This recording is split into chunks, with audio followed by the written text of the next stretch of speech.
Reading with your kids. Hey, so great to see you. Come on in. Hi, my name is Jedley, and this is the Reading with Your Kids podcast. We are coming to you from the beautiful neighborhood of Reedville in the southwest corner of Boston, Massachusetts. We have two great guests for you today. Our first guest is Kirsten Brewer Gant. She is the author of The Matter of May Mouse. We'll also be welcoming back Andrea Scalzo Yi, who'll be telling us how we can explore the STEM field with our kids by creating a spinning pencil experiment. I was recently invited to do an experiment. Well, actually, it was more of an exploration. I was invited to explore Vooks. Vooks.com. Vooks.com.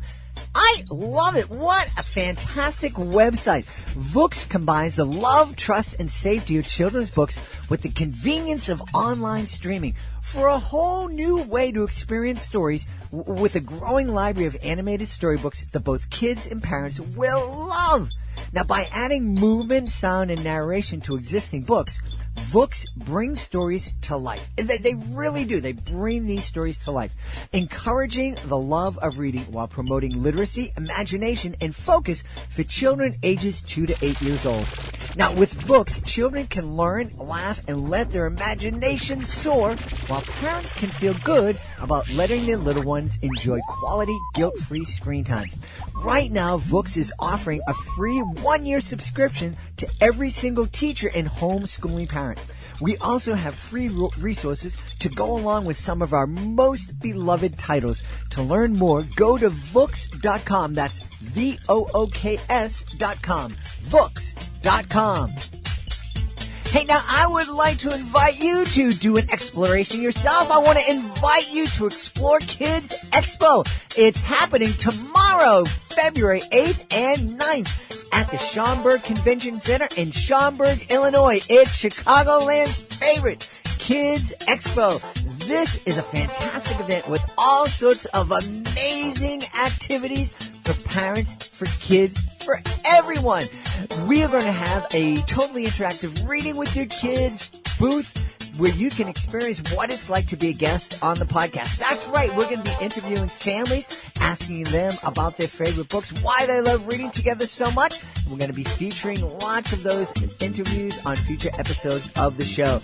I'm also going to be presenting Jedley's Totally Interactive Magic Circus. I may just invite you or your kids to come on stage and help me create some magic. It's all happening this weekend, February 8th and 9th at the Schaumburg Convention Center, Schaumburg, Illinois. It's Kids Expo. Joining us on the line right now from the beautiful city of Marietta in Georgia. She is the author of a beautiful picture book called The Matter of May Mouse. Please welcome to the show, Kirsten Brewer Gant. Kirsten, how are you? I am great. Thanks for having me. Really excited to have you on. Kirsten and I were talking about Georgia and the fact that my daughter and I have toured down there many times. It's a beautiful part of the world, and the people down there. Well, one of the things my daughter notices, we live up here in Boston, and she said the people in Georgia, the people in the South, are just so friendly and polite. That's true. Everybody says hello to you. Every stranger asks how you're doing. That's the Southern way. Yeah, and it's really weird. You know, I grew up in the city, but I'm typically a friendly guy, and my wife and I now, we go for a walk with the dog and someone walks by and I say, well, whoever walks by, I say, hi, how are you? And my wife will say, who's that? And I'll say, I've no idea.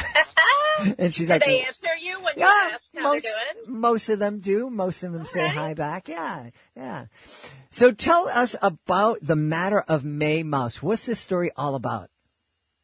So I have triplets who are now 10. And they are, of course, pretty small. And this book is about the smallest triplet, whose name is Greta.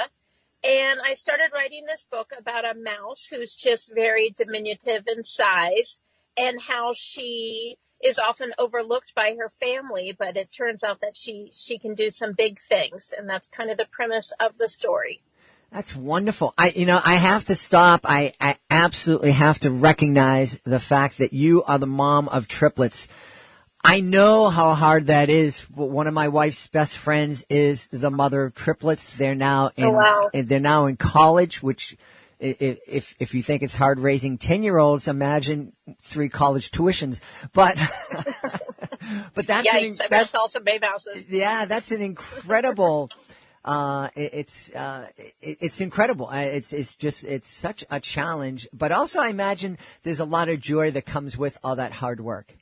Absolutely. It's so fun. I wouldn't trade that little trio for the world. They're lots of fun.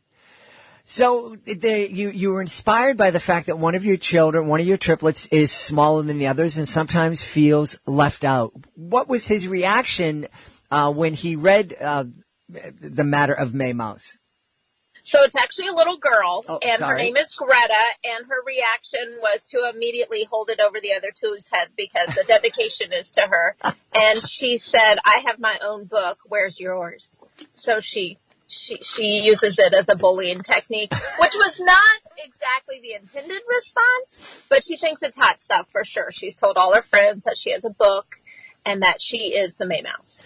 Well, congratulations for her. We don't want to congratulate her bullying, but that's not really bullying. That's just kind of sibling rivalry, and that's to be expected. Exactly. Doesn't count with the siblings. Yeah. So what is it about picture books that you love to create? Why do you love to create picture books so much? Well, I taught kindergarten for a hot minute, and I love that age group as they're learning to read, and they're starting to really love to read. And so often the illustrations are what capture the kids and prompt them to read and get them excited about a book. So I've always loved picture books that really capture the attention with a great story as well as great art. So when I sat down to write the book, I knew I wanted it to be illustrated in a really sweet fashion, but also really bright and something that was really going to capture the reader's attention, and something that was going to teach a story as well and have a little lesson tied to it, which I think kind of goes into the premise of The Matter of the May Mouse. I'm curious, as a kindergarten teacher, were you able to kind of spot the kids who, were the kids that you knew that their parents were reading to them a lot, and were there other kids that you just felt like, wow, this kid doesn't have somebody who's able to read to him that much? 100%. 100%. And it wasn't always parents. Sometimes it was their nanny reading with them or an older sister. But once they had somebody reading with them, it created that love of reading. And once they have that love of reading, they take off. I mean, they know no bounds as far as learning to read and learning to love literature. But yeah, you could definitely tell. Tell me, as a teacher, as a mom, we know we want our kids to develop a love of reading because, we all feel that books are so important. But I imagine there may be some people out there thinking, we get this technology and we have audiobooks and, we just have movies and videos and maybe books are obsolete. Maybe reading's not all that important.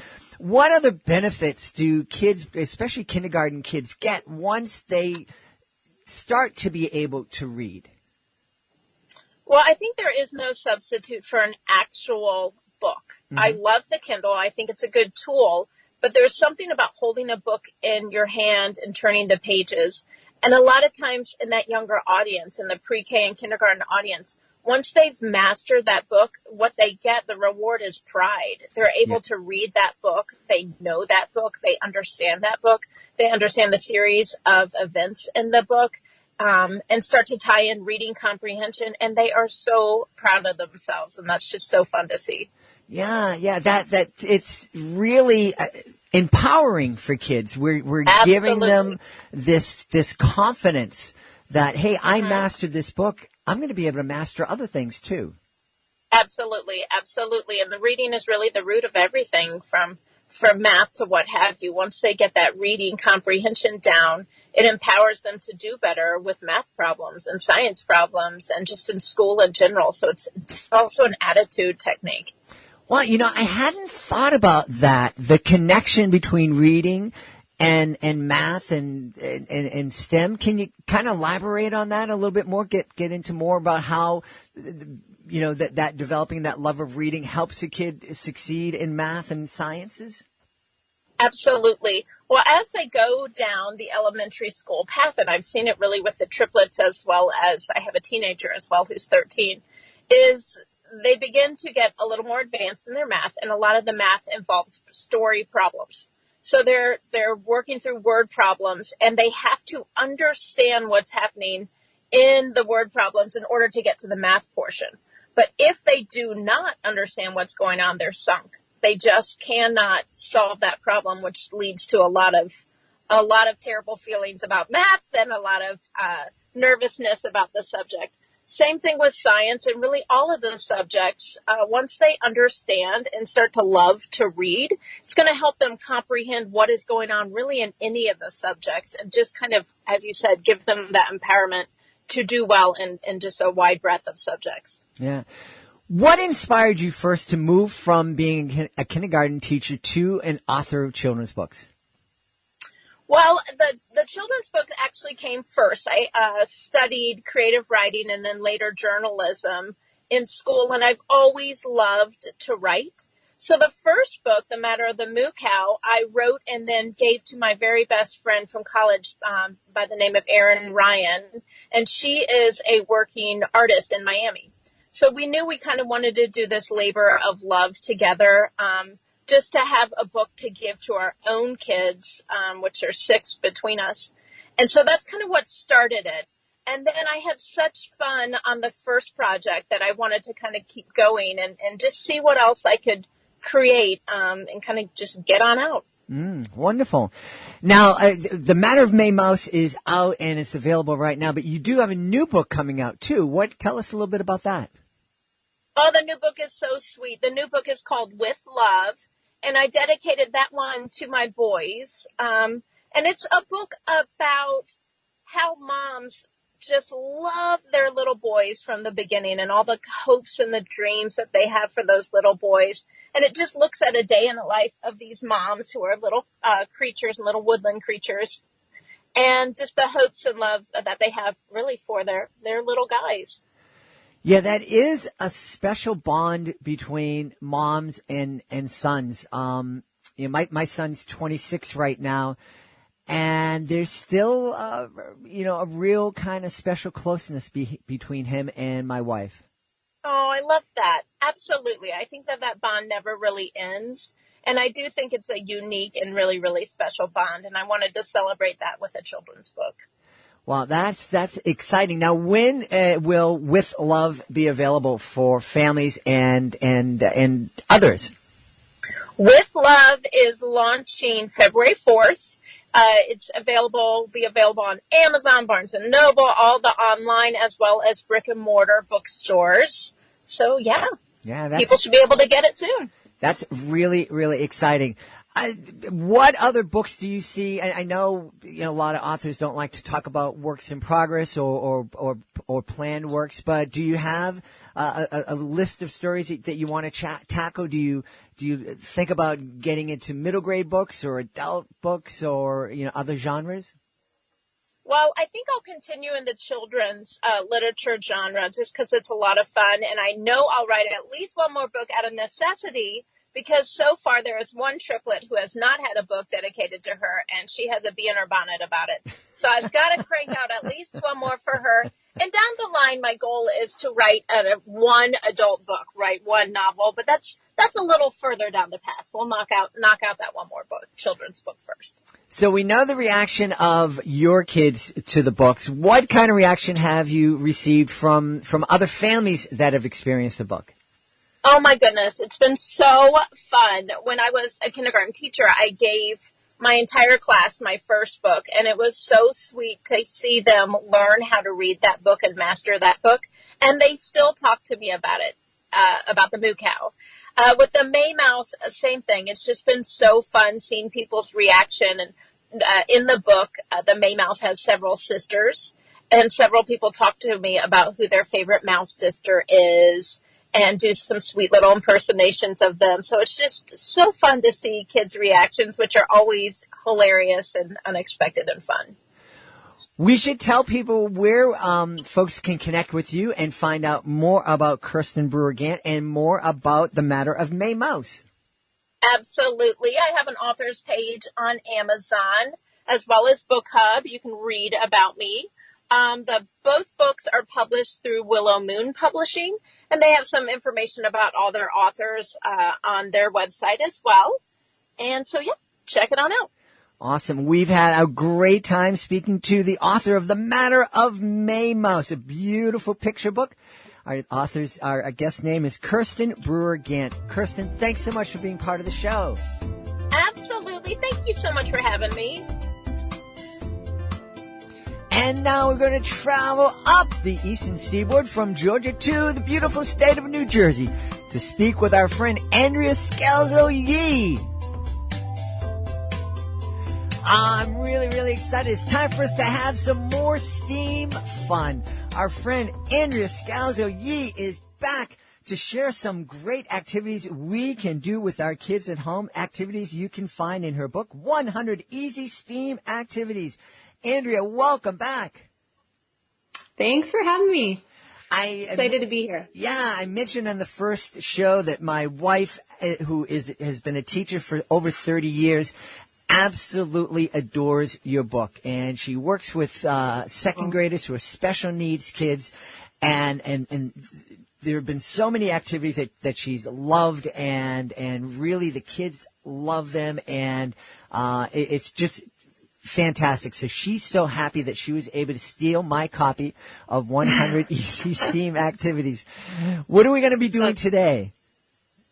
Well, today we're going to do a science experiment that I like to call the static spinning pencil, and it demonstrates the power of static electricity. And so what you need for this is a latex balloon that's blown up, one pencil, and a water bottle full of water with the lid on. And how you do the experiment is you take the pencil and you're going to place it horizontally on top of the bottle of water and balance it. So it'll be about in the middle of the pencil. Then you want to rub the balloon against a piece of clothing or your hair, charge it up, and then hold the balloon up to one end of the pencil and watch what happens. And what you'll see is that the pencil will start spinning without the balloon ever touching the pencil. It's super cool. Isn't that cool?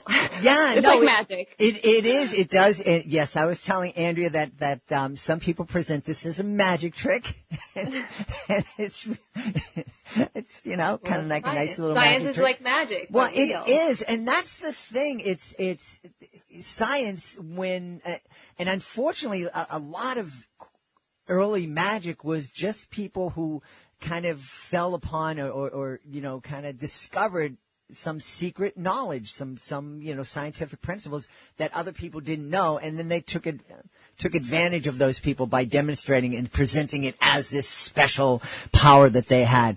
What's static electricity? That we felt it when we walk around a carpet with our socks on and we touch someone and we give them a shock. But I don't know what it is. Yeah, so like when you rub a balloon against your body or your feet are rubbing against the carpet, electrons and protons are exchanged, and it causes one of the objects to become negatively charged. Like the balloon, for example, in this experiment. When you rub it against clothing, the protons and electrons are moving back and forth, and what happens is the balloon gets a negative charge, and because they stick. Mm-hmm. They come off the clothing and they stick to the balloon. And then once the balloon is charged with these negative electrons, it attracts the pencil, which is positively charged. And so you'll see when you hold the balloon up to the end of the pencil will actually move towards the balloon. And so you just kind of keep moving the balloon ahead of it, and the pencil will start spinning around. Isn't that cool? It is. It's really, really cool. And that's the thing. What would you say to a kid? I imagine if you're talking to your kids, little kids, this is just fun to do, but if you wanted to get into a deeper kind of explanation with your older kids, if they say to you, what do you mean protons? I don't see anything coming off my clothes onto the balloon. What's this proton stuff you're talking about? Well, they're so teeny tiny, like we obviously can't see them. But it's a similar concept to how magnets work, actually, and the laws of attraction, something being positively charged and negatively charged. And we're just creating a slightly positive and negative charge. And then, I'm no scientist here, so I studied engineering and I do love math and science, but I'm not a scientist by trade. So then, if they really have more questions like that, then I usually get online and we go deeper into it. We'll look up, on Wikipedia or look for some deeper scientific principles. So that's how I sort of cater to my older sons that might want even a deeper, explanation. And that's one of the reasons I asked you, because I wanted to demonstrate that you don't need to be a scientist to ignite your kids' interest in STEM and STEAM. I think just being interested in it ourselves, our kids love us and they want our attention. And if we show them that we're really interested and fascinating in something, there's a really good chance that they're going to be interested in it too. Yeah, and the beauty of the internet is that we can now answer all those questions that we have, right? If they ask us something, it's not just, I don't know, it's let's look it up, let's figure it out together. Yeah. And it's even better than what a lot of folks did. I think what my dad used to do would be to make up some nonsense to tell me. Right. Give me an answer. What kind of, you said you studied engineering. That something that you always dreamed of getting into? Oh, well, I was just always good at math and science in high school. It was what I was interested in, and this was, many years ago now. So especially being a girl at that time, everyone encouraged me to look into engineering, and so that's what I looked into. That's what I majored in college. It was great. But when I graduated, I actually became a computer programmer. At the time, that was a big job that was very popular. So I never actually worked as a professional engineer, because after being a computer consultant, I guess you could say, I left that world and went into the fashion world. And I ultimately became a buyer for retail stores in the fashion world. So I was an engineer, and my job as a buyer was very analytical, so I was still using a lot of the math principles I learned. But I never became an actual engineer. Well, but engineers are problem solvers, right? Like, I consider myself an engineer of many things because I'm constantly solving problems and making things better. Absolutely, absolutely. I think every mom and dad who have kids I guess every mom and dad have had kids, but right. You're always solving problems and you're using those kind of skills. One of the things we talk about here in the show is getting kids to kind of think in a scientific way. And think about solving problems and answering questions. Is there something that we can learn from this static spinning pencil that can encourage that kind of learning and that kind of thinking? Yeah, well, it may not work the first time you try it. Sometimes it might be the air is too dry, or if it doesn't work, why maybe is it not working? Why is the charge not picking up? Let's look up reasons why it might work. Maybe your pencil's falling off. It's not balanced correctly. There's lots of things that can go wrong here, and that's a big and important part of it. It's trial and error. It's problem solving. These experiments develop curiosity, which is what we really want. We want our kids to ask questions. We want them to be curious. We want them to figure out why things work, try different things, think all those questions and all those skills are so important in any field they'll work in someday. Absolutely. Well, remind everybody where we can connect with you online and find more great activities we can do with our kids. Sure. Yes. You can go to raisingdragons.com. All of our activities are there. Or we're on social media on Facebook and Pinterest. We're at Raising Dragons. And then on Instagram, we're at Raising Dragons 4. Awesome. We have been having a lot of fun learning how to make a pencil spin with static electricity with our friend Andrea Scalzo Yi, the author of 100 Easy STEAM Activities. Andrea, thanks so much for being with us. Thanks for having me. Please be sure to join us for the next edition of the Reading with Your Kids podcast. Our guest will be Joanne Gramlich. She is the author of Talk, Play, and Read with Me, Mommy. It's a really fascinating interview. Joanne is a speech pathologist, and she shares some amazing insight for parents and families. Don't miss it. That's the next episode of the Reading with Your Kids podcast. If you are the author of a fantastic children's book, we would love to have you as a guest on the show. Being a guest gives you the opportunity to tell thousands of people about your fantastic book. It's easy and it's a lot of fun. Just go to our website, readingwithyourkids.com, click on the contact button at the bottom of the page, let us know about your great book. We will let you know the next easy steps. Want to thank our guest who made today's show so very wonderful. Of course, want to thank Kirsten Brewer Gant. Be sure to check out The Matter of May Mouse. We also want to thank our esteemed friend, Andrea Scalzo Yi. Be sure to check out her 100 easy STEAM activities you can do with your families. Also want to thank our sponsors. Want to thank the folks at Vooks, VOOKS, Vooks.com, a fantastic service that you and your kids will absolutely adore. I want to thank my amazing producer, Fatima Khan, for all that she does for us. Be sure to check out her blog at readingwithyourkids.com. I want to thank my beautiful wife for all the support she gives me. And, of course, we want to thank you. Thank you so much for taking the time to be here today and to help us spread the word about the show by sharing our posts with your friends, by retweeting our posts on Twitter, by connecting with us on Facebook at facebook.com/readingwithyourkids. But most of all, I want to thank you for helping to make the world a better place by reading with your kids. I'll be looking for you in the next episode of the Reading with Your Kids podcast.